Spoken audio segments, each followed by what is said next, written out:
Let's talk about change management. The future is going to require new ways of thinking, not just the old way.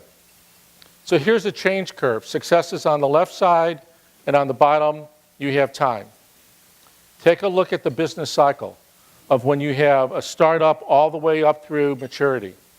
The question is, when do people make change? A or B? When do you change the battery in your car? When do you change the tires on your car? And when do men go to doctors? At B, right?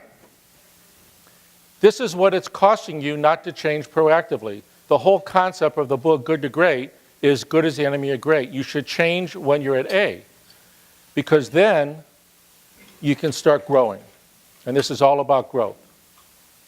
The other thing about change is you need to understand what will be changed, what's the impact of that change, when's it going to be changed, and how do you get the commitment and ownership of those people so that they go along with your change. You should really go through this impact analysis. And then how many people know what a paradigm is?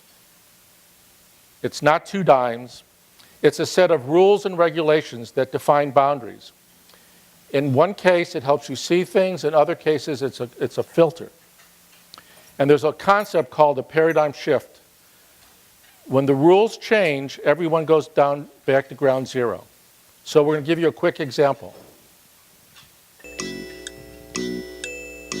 Read these 6 lines and tell me how many F's you count.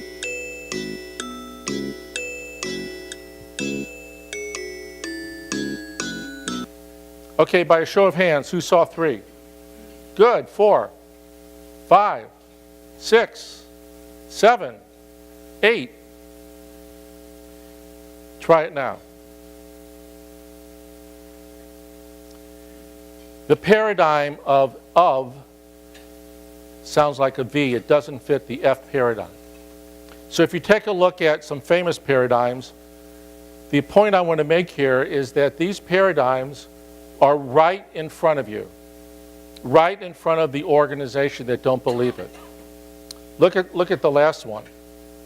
Who would ever think in their right mind we'd have more than 640K of RAM? And you have technology companies up here. Or what about women? Women don't want to vote? Right? You're going to stand for that? So there are paradigms. Let me give you an example of a recent paradigm. The question you should ask yourself is this paradigm shift question so that you don't get caught. What is impossible or not being done today in your industry or your company that if we're done would have a dramatic and fundamental improvement in your business? What if this could happen? So let's take a look at something. Does that look familiar? What was the paradigm shift? There were actually 2. One was online books, and the other was e-books. And what happened? You don't see the other one around.